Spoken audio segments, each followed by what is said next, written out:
Qué alegría me da a mí recibir aquí en esta cabina Santiago Nieto, hasta que se me hizo, Santiago, Muchas hasta que gracias. se me hizo. Él es el titular de la Unidad de Inteligencia Financiera de la Secretaría de Hacienda y extitular de la Fiscalía Especializada para la Atención de Delitos Electorales. La verdad es que tu experiencia es vastísima y además yo creo que eres de los funcionarios que en México, afortunadamente, hoy podemos decir, yo no tengo duda de que es un hombre muy honesto, transparente y entregado al servicio público y al deber ser del Estado mexicano. La verdad, yo te quiero siempre felicitar por todo lo que has hecho en el pasado y lo que estás haciendo en el presente, porque además ahora estás, Santiago, pues en un área que es estratégica de principio a fin para todo lo que Andrés Manuel López Obrador, entonces candidato y hoy presidente, dice querer hacer por el país. Hoy vienes a platicarnos de tu libro, que presentas ahora con Grijalbo, Sin filias ni fobias, memorias de un fiscal incómodo. Entonces vamos a platicar de esto, pero también de lo que estás haciendo, si no te importa, fiscal. Claro Qué que alegría sí, tenerte aquí, bienvenido. Muchísimas gracias. No, a ver, yo creo, a lo que dices es algo muy importante. El presidente López Obrador ha dicho que hay que tener una política de cero tolerancia a la corrupción, cero tolerancia a la impunidad. Y uno de los mecanismos, también lo ha planteado el secretario de Seguridad y Protección Ciudadana, Alfonso Durazo, la secretaria de Gobernación, es que habría que cambiar el enfoque de la persecución de los delitos y del combate a la violencia, en lugar de estar persiguiendo el abatimiento de los principales capos de los grupos delincuenciales, dar un giro y empezar a trabajar en torno a golpear las estructuras financieras de la delincuencia organizada. Y una de las vías para hacerlo, evidentemente, es la Unidad de Inteligencia Financiera y su relación, evidentemente, con la Fiscalía General de la República, con el Sistema Nacional Anticorrupción, con la Secretaría de la Función Pública, en razón de que, afortunadamente, en México tenemos un sistema financiero muy sólido que permite a la Unidad de Inteligencia Financiera tener unos 19 millones de reportes al año por Wow, parte del sistema financiero y unos 19 millones. 3 millones de reportes del sistema no financiero, de corredores, notarios, vendedores de ¿Cómo se, perdón, pero ahora sí que ignorancia pura, ¿eh? ¿Cómo se dan abasto? Es a partir de sistemas informáticos y de la generación de modelos de riesgo que hacen las personas matemáticas en la unidad y la generación de un sistema de infraestructura tecnológica fuerte que ha sido además apoyado por el Plan Mérida durante varios años. Entonces, el objetivo a partir de ahí es encontrar en un modelo que además es matemático, es axiológicamente neutral, no se busca perseguir a nadie, sino lo que da el sistema, lo que aparece en el sistema, es lo que nos permite generar los casos y en su caso presentar las denuncias ante la Fiscalía General de la República, a la vista ante la Secretaría de la Función Pública y en general el congelamiento de cuentas, que es una de las atribuciones yo creo que más importantes que tiene la Unidad de Inteligencia Financiera. Pero bueno, el objetivo es muy claro, hay que golpear a las estructuras financieras de los grupos delincuenciales en todos los ámbitos de nuestro país. A ver, por ejemplo, ¿no? El huachicol, que ahorita digamos es la cruzada inevitable del presidente Andrés Manuel López Obrador. El huachicol, según entendemos, se ha convertido después del narcotráfico en la actividad criminal más redituable y rentable que hay en territorio nacional. Es decir, el narco, luego el huachicol y luego las demás actividades, le hace secuestro, trata, etcétera, etcétera, las actividades criminales de las que tenemos pues mucho conocimiento el público en general desde hace muchos años.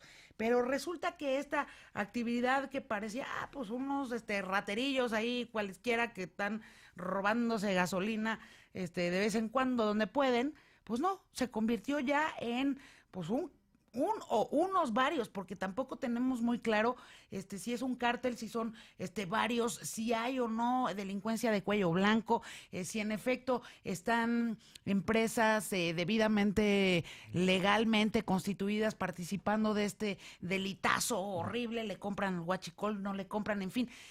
Pues estamos ante esta nueva cruzada que seguramente pasa por tu escritorio todos los días, ¿no? Sí, a ver, el noviembre de 2018, Pemex tenía reportado el robo de 80,000 barriles diarios, que se lo robaban de las instalaciones de Pemex o se lo robaban de los propios ductos que cruzan por la República Mexicana. Cuando se da cuenta la actual administración de Pemex y el presidente López Obrador, viene el 20 de diciembre la decisión de generar un cambio en la estructura y en la forma de atender este problema. Y lo primero que se hace es que el Ejército y la Marina terminan controlando los cuadros de monitoreo, los cuartos de monitoreo, donde los funcionarios de Pemex veían en qué lugares se bajaba la presión del ducto. Que cuando se baja la presión del ducto significa que alguien está extrayendo hidrocarburo. Entonces el propio sistema... Ahora sí ordeñando, ¿no? Exactamente, estaban ordeñando y en realidad no se hacía nada para poder combatir esto. A partir del 20 de diciembre a la fecha se ha disminuido de forma importante y hoy tenemos entre 3,000, en el 5,000, 6,000 barriles diarios contra los 80,000 que teníamos hace 2 meses. La verdad es que es una parte importante, un avance importante. Esto en dinero, ¿cuánto representará? Era pérdidas para Pemex por 80,000 millones al año. 2018 tuvo ese margen de pérdida y que en este momento se están que es pérdida para Pemex, pero ganancia para los criminales, ¿no? Exactamente. Ojo, o sea, hay que ponerlo en esa balanza, ¿no? Claro, y además con ese dinero efectivamente generaban otro tipo de conductas, tenían recursos para poder adquirir armas, tenían recursos para poder, se vinculaban con los grupos delincuenciales y otro tema es cómo salía el producto. El producto evidentemente no solamente salía de las personas con bidones de 50 litros en la sierra, claro, sino también de la distribución en las propias empresas. ¿Cómo nos percatamos de esto? A partir de un trabajo de investigación entre la UIF, el SAT, Pemex, en donde los controles volumétricos de muchas empresas no correspondían con lo que le compraban a Pemex o importaban. Es decir, una empresa privada una gasolinera, una estación de servicio, para poder vender gasolina, necesita forzosamente comprársela a Pemex o importarla. Ahora, el 95% de las empresas que tienen permiso para importar gasolina no lo estaban haciendo. Por tanto, era un margen muy reducido en realidad la importación. La importación fuerte la hacía Pemex. Entonces, si no le compraban a Pemex y si no importaban, ¿cómo hacían para tener millones de litros vendidos más de lo que habían comprado? La única respuesta posible es que estaban comercializando huachicol. Y esto implica evidentemente un tema de defraudación fiscal implica evidentemente un tema que puede estar vinculado por lavado de dinero y por comercialización del hidrocarburo, lo cual es un delito en términos de la ley en materia de hidrocarburos. Santiago, ya vimos algunas, en este delito, en esta cruzada en particular, ya vimos algunas, pues algunas de las pesquisas, ya vimos que encontraron pues gente amañada dentro de propio Petróleos Mexicanos, ya vimos también algunas detenciones más a nivel de cancha, que lamentablemente no sé si por el armado de los expedientes, pues no se les pudo retener en la cárcel, o no, pero lo que no hemos visto hasta el momento es que, en efecto, pues ninguna de estas empresas que estaba haciendo negocios con el huachicol, pues no hemos visto nada, ¿no? Seguramente lo veremos. Sí, a ver, creo que es muy importante. La Fiscalía General de la República ha planteado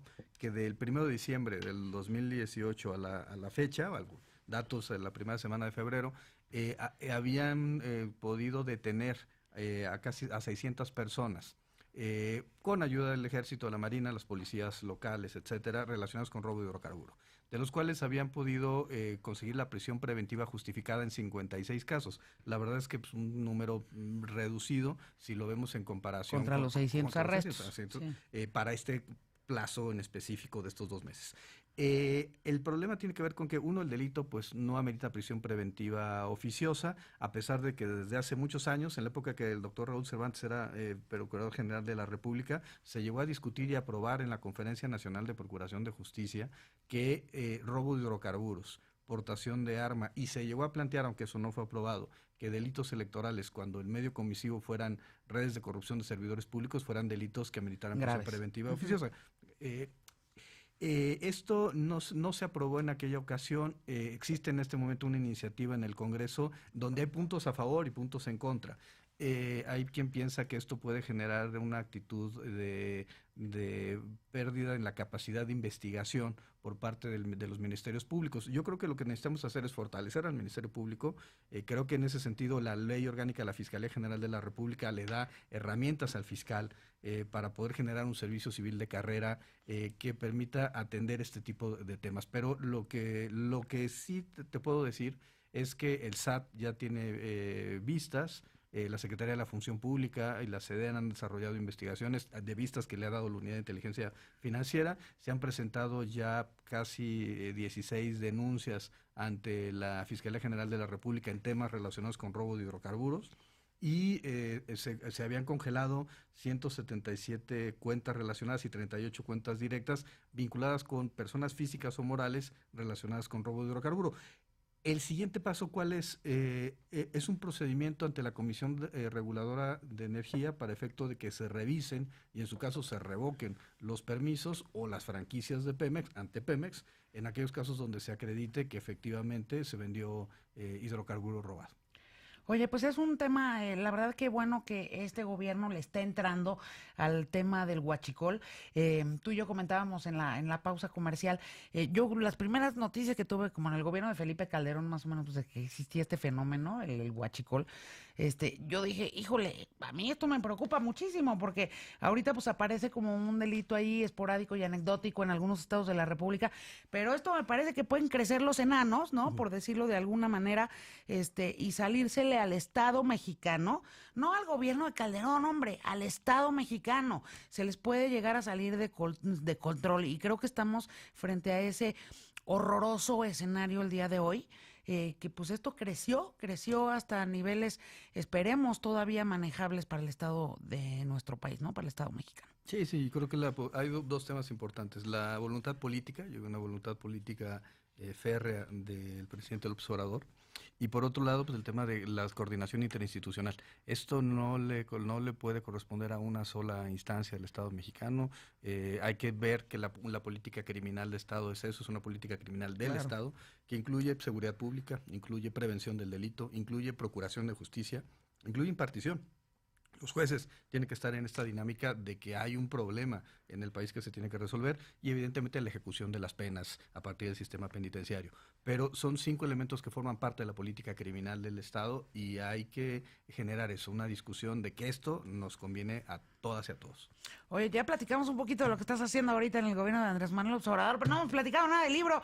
Con Santiago Nieto, él es titular de la Unidad de Inteligencia Financiera de la Secretaría de Hacienda y ex titular de la Fiscalía Especializada para la Atención de Delitos Electorales. Bueno, estábamos platicando en el bloque anterior sobre lo que están haciendo ahorita desde la Unidad de Inteligencia Financiera y nos podríamos seguir, bueno, el resto del programa y hasta mañana, ¿no? Platicando con todo lo que podría haber sobre la mesa en tema, pues no solo de lo que están haciendo, sino de lo que seguramente tienen planeado hacer también en los próximos meses y durante este arranque de la 4T, la cuarta transformación, pero también nos viene a platicar de su libro, Sin filias ni fobias, memorias de un fiscal incómodo. Y vaya que fuiste un fiscal incómodo, Santiago. Bueno, fue un bonito ejercicio de memoria. Un poco platico la historia. En algún momento en una comida con Genaro Villamil, le mandamos muchos saludos. Muchos saludos. Le platiqué alguna anécdota. Y entonces me dijo, oye, tú deberías de hacer un libro sobre tus experiencias en la FEPADE. Después de eso, con Horacio Duarte, con Marcelo Ebrard, platicamos y quedamos de que íbamos a hacer lo posible para que el libro saliera antes de la jornada electoral. Y entonces escribí el libro muy rápido. Primero hice un catálogo, como una lista de qué cosas que quisiera contar que me parecían importantes. Después hice un chat con mis colaboradores para que ellos me dijeran también qué anécdotas les habían pasado a ellos, que era importante que se relataran en una memoria histórica institucional. Porque al final del día pues no es la historia de un fiscal, sino era la historia de una fiscalía que tenía que aplicar por primera vez una nueva ley y que se enfrentaba a un problema en razón de que por primera vez el titular de la FEPADE había sido designado por el Senado y no se trataba de una decisión de carácter presidencial. Y eso obligaba a tener una obligaba a tener una posición más imparcial. Y ahí están redactados los casos, por eso la frase sin filias ni fobias tiene que ver con que, a ver, se persiguieron casos del PRI, sí, del Verde Ecologista, sí, pero también del Movimiento Ciudadano, del PAN, de Morena, está Eva Cadena, está Cuauhtémoc Blanco. Es decir, o sea, fueron casos donde encontramos irregularidades y se siguieron. Y esta pregunta se la voy a hacer al exfiscal de delitos electorales, porque además tú y yo también muchas veces platicamos sobre todas estas ocurrencias o incidencias, ¿no?, que había en prácticamente todas las elecciones de todos los niveles, ¿no?, desde las municipales hasta las presidenciales. Esta pregunta se la quiero hacer al exfiscal, no a la ahora titular de inteligencia financiera. Sí te dice algo sobre el mexicano y sobre su cultura política, ¿no? Haber estado, todo lo que viste desde ahí, que ahora relatas en este libro, Sin filias ni fobias, evidentemente te dice algo sobre el ser político, y lo pongo entre comillas, del pueblo mexicano, ¿no? Hay un tema que creo que es muy importante lo que estás mencionando. Yo lo que veo es que, bueno, nuestro sistema electoral considero que es un sistema sólido. Hemos tenido 3 alternancias sin derramamiento de sangre. Creo que los votos se hemos organizado cuentan. elecciones en otros países, además, ¿no? Y elecciones complejas. Hubo funcionarios mexicanos, funcionaria que estuvieron asesorando en Irak. O sea, es decir, tenemos un sistema electoral muy sólido. Yo el tema no lo veo en cómo se instalan las casillas o cómo se cuentan los votos. Hay a veces problemas con los programas de resultados electorales preliminares, pero es un tema menor, esporádico. Yo creo que se fiscalizan bien los recursos de los partidos políticos, se va avanzando en esta parte. No, pero el problema está no en los votos, sino cómo llegan los votos a las urnas. Y particularmente cuando hay una violación al principio de neutralidad gubernamental. Cuando los gobiernos, sean municipales, federales, estatales, utilizan todo el aparato del Estado para querer influir en los procesos electorales.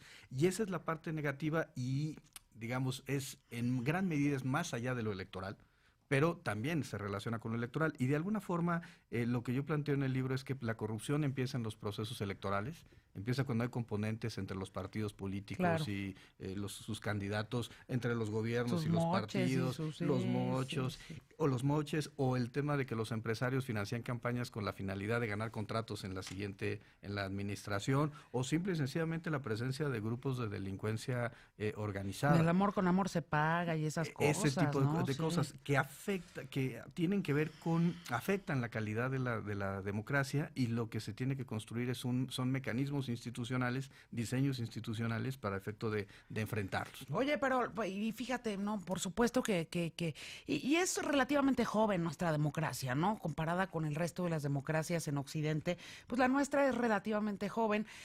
Yo no diría que de la alternancia para acá, no diría que de Fox para acá. Yo creo que la inversión academia, la inversión partidista, la inversión sociedad civil organizada, en fin, que se ha hecho pues de muchas más décadas atrás, ¿no? Pero sí hay algo que a mí siempre me saca de onda de nosotros como mexicanos en época electoral, que es que a la mera hora a todos les vale sombrilla, y que el verdadero fin, claro, pues es el verdadero fin de prácticamente cualquier elección, pues es ganar, ¿no? O sea, ganar la elección, pero todos parecen estar dispuestos a lo que sea, mano, ¿no? Y eso está todavía está muy presente en todas las elecciones, insisto, al nivel que se presenten, ¿no? Eso es algo que tenemos que cambiar, y creo que forma parte de esta maduración de los sistemas democráticos y esta idea de transformar la ética pública del país. Pienso en las elecciones del Estado de México, pues fueron elecciones inequitativas. Punto. ¿No? Hubo muchas irregularidades y la presencia de funcionarios públicos haciendo campaña, ¿no? Pienso en a veces cuando se ha utilizado la Procuración de Justicia, por ejemplo, para golpear a adversarios políticos. Pues me parece que eso también es algo que tiene que... Antidemocrático, sí, claro. Y que se tiene que eliminar de la discusión pública. Pero yo encuentro 2 componentes importantes. El 1 de julio, si algo nos enseñó, Yuri, no sé si tú estás de acuerdo conmigo, es que hay un enorme hartazgo de la sociedad mexicana respecto a los temas de corrupción. Brutalmente fue el tema, el tema. Fue el tema, y la reacción de la ciudadanía es saber que con el voto puede cambiar eso, puede generar una transformación en los gobiernos, una alternancia, y esa es la parte que hay que el voto fortalecer. sigue para premiar o castigar gobiernos, ¿eh? Exactamente. Premiar o castigar partidos. Que esa es la fórmula finalmente de un sistema que se jacte de ser democrático. Oye, yo me acuerdo digo, hay muchísimas anécdotas, no sé si esta la tengas incluida en este libro, Sin filias ni fobias, o todavía en este 2018, un montón de anécdotas que uno decía, te cae que lo están haciendo, y en efecto, tanto del PAN como del PRI, como del Verde, como de Morena, como de todos, así de te cae, o sea, con qué cara dura van y hacen eso. Pero la que me pareció así, ya fuera de toda proporción, fue cuando los priistas, para intentar cumplir con la cuota de género, pues se disfrazaron de mujeres y se fueron a inscribir. No juegues, o sea, se fueron a inscribir disfrazados de mushes al instituto electoral. Oaxaca. En Oaxaca. Yo dije, esto sí ya es una desvergüenza, no puedo creer que esté pasando esto en este país, en este milenio. Sí, hay muchas anécdotas. El libro empieza con Odebrecht, evidentemente, pasa por por algunas elecciones complejas, y termina con Andrés Manuel López Obrador, con la invitación que recibo por parte de Marcelo Ebrard, de Horacio Duarte, de sumarme a la campaña, y la vez que platiqué con él en Tlaquepaque, en Jalisco, respecto a cómo me subo a la campaña electoral. Pero hay muchas cosas que realmente son interesantes, desde los menores de edad que sacaban sus credenciales para votar en el Estado de México. ¡Qué horror! ¡Qué horror! Para irse al antro, hasta, pues sí, los temas de condicionamiento de programas sociales, de compra de votos, el asunto de César Duarte en Chihuahua. La verdad es que es una recopilación de reflexiones de anécdotas para reconocer y hacer un homenaje a las personas, hombres y mujeres, que me acompañaron durante esos 3 años, casi 3 años en FEPADE, y después también como para un ejercicio de memoria de que, a ver, no podemos volver a los niveles de corrupción a los que vivimos durante que ahí empieza, como bien dices, ahí empieza la corrupción, en las elecciones. En las elecciones. Entonces, la idea es, a partir de ahí, que el texto sirva como pretexto para discutir sobre hacia dónde tiene que caminar el sistema anticorrupción, hacia dónde tiene que caminar el sistema electoral. El papel de FEPADE, por supuesto, que es fundamental. El doctor Gertz Manero ha propuesto a José Agustín Ortiz Pinchetti, que es un hombre íntegro, muy capaz en su trayectoria profesional y personal, para cumplir la parte de FEPADE. Le tocará decidir al Senado de la República si hay alguna objeción por el nombramiento, lo mismo que a la doctora María de la Luz Mijangos Borja, que también es una persona íntegra y muy capaz, muy comprometida con los temas de combate a la corrupción. Y yo creo, pero aquí lo importante es cómo generamos los mejores diseños institucionales. La UIF, ¿qué tendría que hacer? Yo creo que debe formar parte del Sistema Nacional Anticorrupción. O sea, yo creo que es importante que los sistemas de compu informáticos se hablen para poder tener información respecto a catastro a niveles estatales, o vehículos, claro. o prediales, es decir, muchos datos que se quedan en el ámbito de lo local y que la federación no puede verlos. Es importante que haya esta comunicación para poder generar mejores estrategias de combate al lavado de dinero y a cualquiera de sus delitos predicados. Oye, ya está a la venta Sin filias ni fobias en todos lados. En todos lados. ¿Lo presentas próximamente? Sí, el próximo lunes 18 en el Museo de Antropología. Okay. Ahí va a ser el sitio donde vamos a estar haciendo la presentación. Me van a acompañar Carmen Aristegui y Marcelo Ebrard en la presentación, un poco recordando lo que se vivió desde FEPADE, y sobre todo pues mandando un mensaje de que este tipo de cosas no deben de volvernos a pasar. Más allá de mi historia personal, por ningún motivo creo que lo importante es que tengamos los diseños institucionales idóneos para combatir la corrupción y la impunidad. Pues sí, para combatir también ese pequeño, iba yo a decir pequeño priista que todos llevan dentro, ¿no? Porque pues el PRI es lo que estuvo ahí presente durante todo el siglo XX, y la verdad es que desafortunadamente pues muchas de las, ¿no? De las malas mañas y malos usos y costumbres en temporada electoral pues fueron invención ahí de los pues desde tiempos inmemoriales, ¿no? Desde los que inventaron las elecciones en donde no había ni siquiera oposición, pero ha pasado un siglo y creo que tenemos todos que dar ya el paso definitivo para que pues también eso desaparezca, ¿no? Que no nada más nuestro sistema electoral sea incuestionable, porque en efecto los votos se cuentan y cuentan, pero para que también desaparezcan todas esas tentaciones que los partidos siempre traen encima para intentar llegar a ese momento último, que es ganar la elección, el día de la elección. Santiago, qué placer platicar contigo. Y vamos a leer de principio a fin, sin filias ni fobias. Ya están invitados a la presentación. Y muchas felicidades, porque además, en efecto, y lo repito, eres uno de esos funcionarios que quisiéramos ver permanentemente en este país, y que gracias a lo que has hecho y a lo que vas a seguir haciendo, pues vamos a invertir en instituciones pues que resistan al paso del tiempo y también de las personas. Muchas gracias, Santiago, muchas felicidades. Gracias. Tengo que ir a